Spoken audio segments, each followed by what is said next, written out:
The screen crackles with sound. Alex Jones is already at full volume, his voice ricocheting off the studio walls like cannon fire. He leans forward, face flushed, veins straining as he hurls accusation after accusation. They're lying to you, they're stealing your freedoms. The whole system is rigged by elites who want to control your every move. His fists slam the table, his eyes wild with fury. To his loyal audience, this chaos is familiar, comforting even. To anyone else, it feels like a storm that never ends. But then freeze, the roar cuts to silence. The image of Jones frozen mid-yell, mouth wide, eyes blazing. A narrator's voice slices through the static, but he had no idea what was coming next, because across from him, quiet but steady, sits Representative Jasmine Crockett. No pounding fists, no red face, no chaos, just a sharp, unflinching stare that could cut through the noise. She waits, letting him burn himself out, the way fire consumes its own oxygen. The contrast is electric. He thrives on disorder, she on composure. He raises his voice to win, she lowers hers to command. The cameras catcheth the micro smile at the corner of her lips, the patience in her eyes. She knows what's coming, the audience doesn't, not yet, but the tension is thick, enough to taste. For years, Jones has barked unchecked. For years, he has spread conspiracies and reveled in outrage. And now, sitting across from him, is someone he cannot rattle. Someone who has built her entire career on clarity, discipline, and truth. As Jones barrels on, Crockett finally shifts in her chair. A small motion, almost imperceptible, but enough to send a ripple through the room. She's not raising her hand. She's not demanding attention. She doesn't have to. The silence gathering around her presence speaks louder than any shout. That's when the storm begins to break. The camera lingers on Jones's flushed face, then cuts back to Crockett's calm gaze. She draws in a breath, measured and precise, the way a surgeon steadies before the first incision, and with one sentence. She left him unraveling on his own stage. Alex Jones doesn't just shout into a microphone, he commands an empire built on rage. His voice reaches millions, pouring gasoline on fear and suspicion, convincing people that shadows are monsters and lies are revelations. He tells his audience that the government wants to steal their children, that tragedies are staged, that enemies lurk in every corner. For years, these claims have traveled far beyond his studio walls. They've infiltrated living rooms, community meetings, and even political debates, reshaping the way countless Americans see the world. That's why this moment matters. This isn't just a loud man throwing tantrums into the void. This is someone who has monetized chaos, weaponized paranoia, and convinced followers that truth itself is negotiable. Every outburst carries a ripple effect. Every conspiracy can inspire action, sometimes violent, sometimes devastating. To let these lies stand unchallenged is to watch the very fabric of trust unravel. But sitting across from him now is someone who refuses to let lies slide by. Jasmine Crockett didn't stumble into this confrontation. She arrived with a reputation already etched into the political landscape, sharp, fearless, and unyielding. A lawyer by training, a public servant by calling, she has built her name on exposing contradictions and standing firm when others would back down. She doesn't trade in theater, she deals in evidence, clarity, and accountability. Her calm isn't weakness, it's her weapon. Her story is not one of privilege, but of persistence. She's the product of long hours, hard battles, and communities that demanded better. Crockett knows what it's like to be underestimated. She knows the sting of being dismissed, the sneer of those who mistake composure for softness, and she's turned every one of those dismissals into fuel. When she speaks, she carries the weight of that struggle, and the dignity of the people who believe in her fight. Now those two forces, chaos and clarity, sit across from each other, live on air. It's a collision years in the making. Jones, with his empire of noise, thrives on breaking his opponents, throwing them off balance until they sputter or retreat. Crockett, however, has no intention of retreating. Her silence alone unsettles him, because silence from her isn't strategy. The stakes could not be higher. Millions are watching, some loyal to Jones, others weary of his bluster, and many waiting to see if anyone can finally pierce through his wall of sound. They lean in, not knowing what's about to unfold, because what happens when chaos meets calm? What happens when lies crash into facts delivered with unflinching resolve? That answer was about to play out in real time, and it would leave a mark far beyond the walls of this studio. Millions would soon see what happens when chaos meets calm. To understand the chaos that erupted on that stage, you have to understand Alex Jones. For decades, he has been more than a talk show host. He's been a ringleader of outrage, a salesman of paranoia, and a performer who knows that volume can be mistaken for conviction. His empire wasn't built on quiet persuasion or careful argument, it was built on spectacle, and spectacle was his weapon of choice. Jones first drew attention with claims that shadowy forces were plotting to enslave America. He painted global institutions as sinister puppet masters, every tragedy as a staged performance, every crisis as a conspiracy. When children were slaughtered at Sandy Hook Elementary, most of the nation grieved. Jones, however, called it a hoax. He told his audience that grieving parents were crisis actors, a grotesque fabrication that tormented families already shattered by loss. His lies gave rise to harassment campaigns, death threats, and years of additional suffering for those who had buried their children, and yet, his audience grew, because Jones understood the mechanics of fear. He knew that if you shout louder than anyone else, some people will confuse your noise for truth. He knew that if you wrap paranoia in patriotism, followers will march with you. Arrogance became his armor, bluster became his brand. In his world, decency was weakness, reflection was irrelevant. All that mattered was the next rant, the next viral clip, the next chance to drown reason in a flood of fury. He would slam desks, rip papers, point fingers at the camera as if he were a general commanding troops. To his fans, this wasn't performance, it was passion. They mistook his theatrics for authenticity, not realizing that every outburst was carefully calibrated to stir loyalty and, just as importantly, to sell. Because behind the thunder, there was always the transaction. Jones profited from the fear. He stoked supplements, survival gear, doomsday prep kits. His conspiracies weren't just beliefs, they were marketing strategies. Every terrifying claim came with a solution available on his website. Every rant ended with a call to buy something that promised safety from the chaos he swore was closing in. It wasn't just lies, it was an entire business model built on monetizing panic. Still, his arrogance went beyond the studio. He swaggered into courtrooms, brushing off lawsuits with the same bravado he used on air. He mocked judges, dismissed journalists, and doubled down on claims even after being confronted with evidence. He seemed untouchable, immune to shame, immune to consequence. His survival depended on keeping the volume up and the spotlight fixed squarely on him. But strip away the noise and what remains, a hollow core. A man whose power evaporates the moment he faces someone who refuses to play his game. Jones's fury is effective against those who fear looking weak. His bluster thrives against those who stumble when interrupted. But when his opponent is calm, when his opponent waits patiently with facts in hand, his arsenal starts to collapse. Without the distraction of volume, his words reveal themselves for what they are: empty, desperate, and fragile.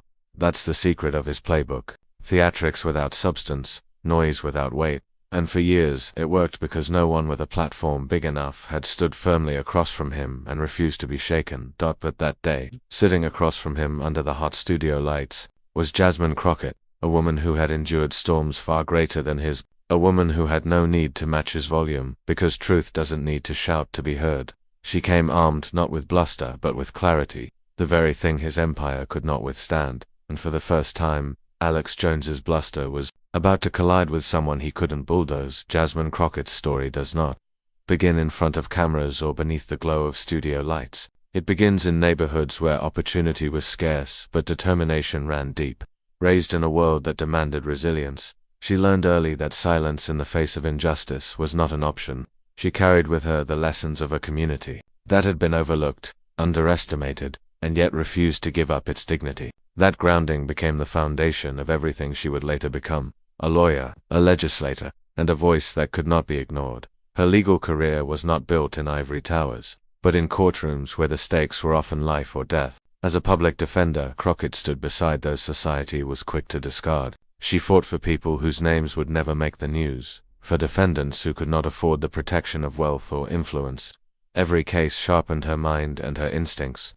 She learned to find cracks in arguments, to expose contradictions with precision, to dismantle arrogance with the cold, hard weight of fact, where others saw hopeless causes.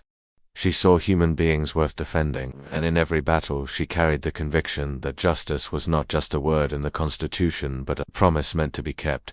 Her path to politics was born from the same fire.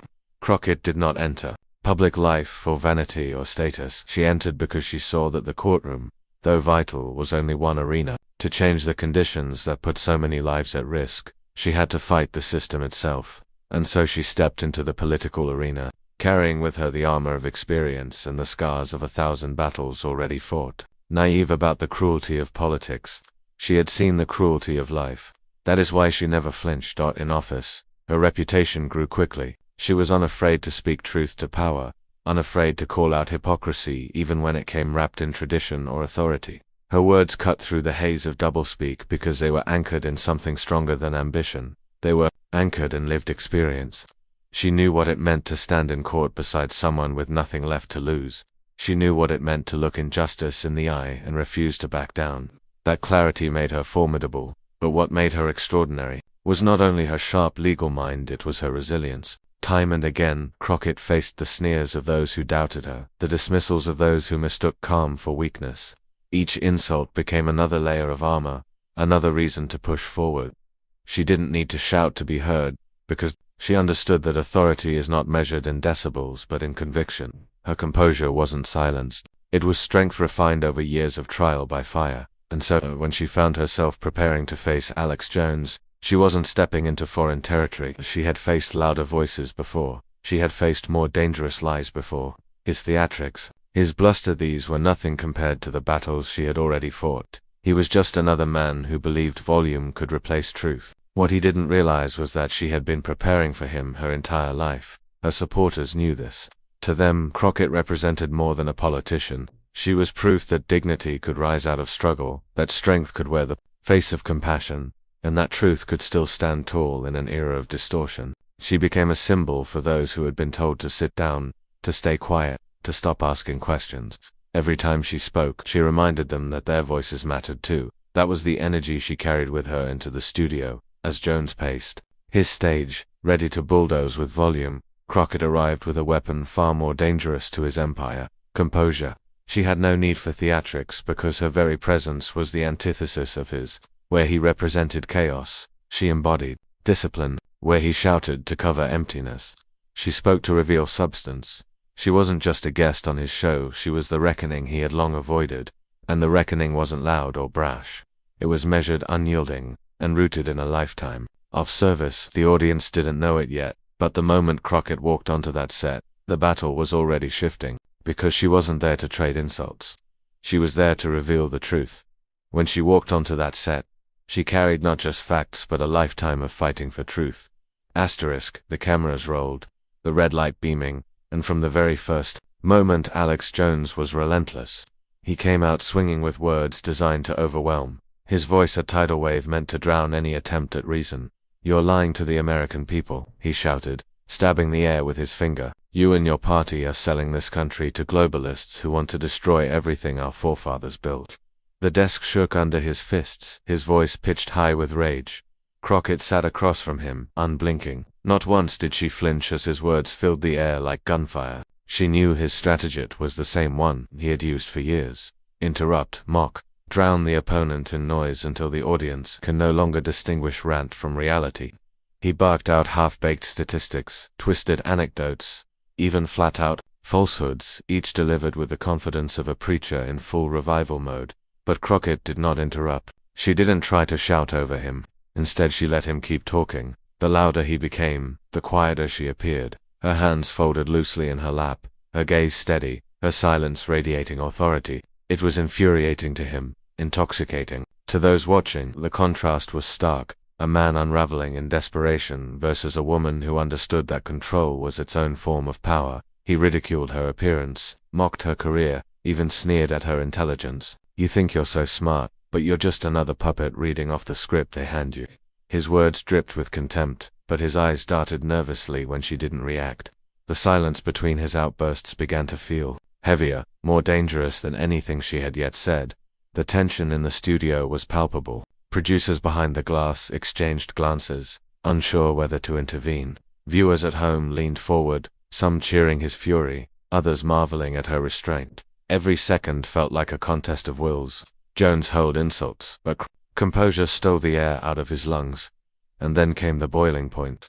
He rose halfway out of his chair, his voice breaking into a niche. "Answer me, admit the truth. You're lying. You're all liars." His arms flailed, his face glistened with sweat. He was no longer in control of his performance, it was controlling him. Crockett simply tilted her head, a small motion but devastating in its impact. It said without words, "Are you finished?" For the first time, the studio fell quiet. The storm had burned itself out, if only for a moment. Jones, panting, his chest heaving, finally sat back down. The cameras zoomed in on Crockett, waiting. The audience held its breath, sensing that something was about to shift. And then she spoke. Asterisk, her voice cut through the silence like a blade through glass, not loud, not hurried, but sharp and deliberate. "Alex," she began, her tone steady, "you've made a career out of scaring people, but tonight, you're not scaring me, you're just exposing yourself." The words landed with the force of a hammer wrapped in velvet, calm, precise, irrefutable.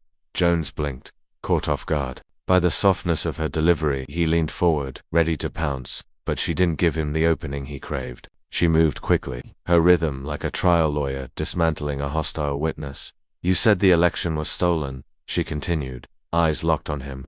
"But court after court, Republican-appointed judges, Trump-appointed judges. Those claims, not because of politics, but because there was no evidence, none. You told your listeners they were cheated. The truth is, you cheated them by lying." The studio air tightened. Jones shifted in his chair, his mouth twitching, eager to interrupt. But Crockett pressed on. "You said parents at Sandy Hook were actors. They buried their children. Alex, real children. You turned their grief into your circus. And now you owe them more than money. You owe them the dignity you stole." Gasps erupted from the control room, even though no microphones picked them up. On screen, Jones tried to cut in, stammering, "That's out of context," but Crockett raised a hand, steady, not aggressive.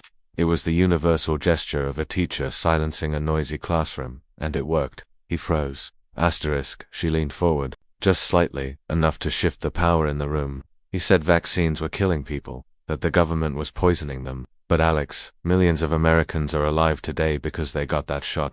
Meanwhile, your store was selling supplements you claimed would protect people. You didn't just lie, you cashed in on those lies." The camera cut to Jones's face. His jaw clenched, his lips curled into a defensive sneer, but his eyes darted. He wasn't in control anymore. The rhythm belonged to her. Crockett paused, letting the silence stretch, her composure now the loudest sound in the room. Then she delivered the coup de grace. "You call yourself a patriot, but a patriot doesn't prey on his own people. A patriot doesn't profit from their pain. That's not patriotism, that's exploitation."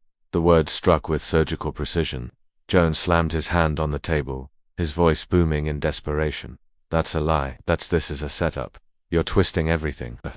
His voice cracked. His volume betrayed him. He wasn't roaring anymore, he was rattled. Crockett didn't blink. "If it's a setup, Alex, it's one you built yourself, brick by brick, lie by lie." For a moment, the great Alex Jones had no words. His empire of noise faltered against the simplest, quietest truth. The silence that followed wasn't her weakness. It was his dot, and then, as if to prove he still had control, Jones lunged back in with another rant. He barked about globalists, about plots, about media manipulation.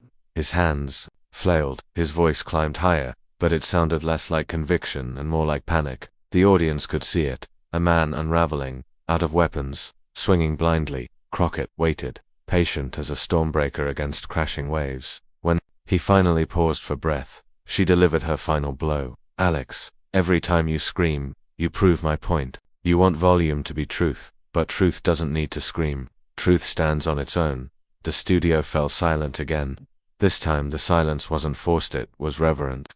Even Jones's most loyal viewers watching at home couldn't ignore the shift. The man who built an empire on being untouchable looked, for the first time, exposed. Jones sputtered. You don't get it. People love me. They know I'm right." His voice cracked again, betraying the desperation beneath the words. Crockett tilted her head, eyes narrowing just slightly. "Love built on lies isn't love, Alex. It's manipulation. And eventually, even your audience deserves better." Her words hung in the air like a verdict. Not shouted, not demanded, delivered. Final dot. The camera caught the sweat glistening on Jones's forehead, the uneasy fidget of his hands. It tried to summon another tirade, another insult, another performance, but nothing landed. He was a fighter, swinging in the dark, every punch hitting empty space. Crockett leaned back in her chair, calmed, unshaken. She didn't need to say more. She had already done what no one before her had managed. She dismantled Alex Jones on his own stage, with his own audience watching. The control room was breathless. Producers whispered to one another, stunned by what they had just witnessed. Viewers at home began reaching for their phones, clipping the moment, preparing to share it before the segment was even over, and then the cameras lingered on Jones one last time, his face caught between fury and defeat. He had ranted, he had screamed, he had thrown everything in his arsenal, and none of it had worked. Because Crockett had shown that the loudest man in the room can still be the weakest. That truth, when wielded with discipline and calm, doesn't just counter lies, it destroys them. The final shot of the segment captured it perfectly. Jones slumped back in his chair, his empire of noise cracking around him, while Crockett sat poised, the very image of control. The internet would explode within minutes. The clip hit the internet before the studio lights had even cooled. Someone in the control room had already sliced it down to 30 seconds, the moment Jasmine Crockett stared Alex Jones down, dismantled his lies, and left him sputtering. That clip spread like wildfire, bouncing across timelines, group chats, and news feeds with dizzying speed. Within an hour, hashtags were trending. #.com crushes chaos. #Crockett vs Jones. #facts over fear. Viewers couldn't get enough. Some shared the clip with captions like, "This is how you handle bullies." Others wrote, "The moment truth finally shut down the circus." The contrast was impossible to miss. Jones red-faced and flailing, versus Crockett, measured and unbothered. The internet has always loved a takedown, but this wasn't just any takedown, it was the slaying of a giant on his own turf. Memes poured in by the thousands. One showed Jones mid-yell with the caption, "Sound and fury," signifying nothing, while Crockett's calm gaze was paired with, "And yet, she persisted." Another meme looped Jones's face, crumbling into silence with the text, "When the substitute teacher actually knows the lesson plan." TikTok users layered her one-liners over dramatic soundtracks, turning the exchange into mini-movies. Even late-night comedians couldn't resist. By evening, monologues across networks opened with jokes about Alex Jones losing to a whisper, but praise didn't come only from the predictable corners. Figures who had once kept their distance from Crockett now spoke with admiration. A retired general tweeted, "Composure under fire. That's leadership." A popular conservative commentator, though not aligned with her politics, admitted on air, "Jones looked out of control. Crockett looked like an adult." There's no denying who won that exchange. Celebrities chimed in. An Oscar-winning actress shared the clip on Instagram with the caption, "Women like this make me proud." Musicians posted reaction videos, mouths hanging open at Crockett's.com dismantling of Jones's empire of noise. Athletes reposted it, praising her discipline under pressure. Even faith leaders weighed in, comparing her composure to biblical parables of truth outlasting arrogance. And while Jones's loyalists tried to spin it, the narrative slipped out of their hands. They flooded forums claiming the video was edited or that the media twisted it. But those excuses collapsed under the sheer volume of raw footage circulating online. No matter how they spun it, the images spoke louder than their words. Jones ranting, Crockett calmly dismantling him, Jones unraveling. Mainstream outlets couldn't ignore it either. Headlines declared, "Crockett silences Jones with surgical precision." The day calm beat chaos, Jones meets his match. Editorial boards praised Crockett for showing how dignity can be power. Analysts noted how rare it was to see Jones so visibly rattled, especially in his own domain. The story wasn't just political gossip anymore, it was cultural theater. In living rooms across the country, families replayed the clip. Some who had never heard of Crockett before now saw her as a household name. Parents pointed her out to their children as an example of how to stand firm without stooping to anger. Young people turned her into a symbol of resilience, someone who proved that you don't need to scream to be heard. The shockwaves reached Jones's own audience too. Some remained fiercely loyal, doubling down on his conspiracies, but others began to question. Forum posts popped up asking, why did he look so rattled? Why didn't he have answers? A few even admitted, quietly, that Crockett had made him look weaker than they'd ever seen him. The ripple effect was undeniable. Social media had crowned a new icon of composure, and the story was no longer just about a viral clip. It was about a shift in the way people talked about truth and lies, chaos and calm, arrogance and dignity. And yet, as powerful as the online firestorm was, its true weight wasn't measured in hashtags or headlines. Because beyond the memes, beyond the jokes and the viral edits, something deeper was stirring. But the real impact wasn't online, it was deeper. When the shouting had faded and the viral storm settled into clarity, Jasmine Crockett's victory wasn't measured in decibels or headlines. It was measured in the lesson her composure had carved into the public consciousness, that truth does not need to shout, and dignity does not need to bend. In a world addicted to outrage, she reminded millions that calm is not weakness, it is strength in its purest form. Her exchange with Alex Jones was never just about two people locked in a studio battle. It was about two visions of America. On one side stood chaos, loud, erratic, fueled by fear and conspiracy, demanding attention but offering nothing of substance. On the other side stood calm resolve, grounded in facts, rooted in service, unwilling to be shaken by insult or noise. The contrast could not have been sharper for decades. Figures like Jones have thrived on the belief that volume equals power, that if you can shout louder than the truth, you can rewrite it. But Crockett proved otherwise. With every calm correction, with every unshaken gaze, she revealed that bluster without substance collapses under its own weight. She didn't just silence Jones, she exposed the emptiness of his performance, and in doing so, she offered the audience something far more valuable than a takedown. She offered a roadmap for how to face arrogance in their own lives.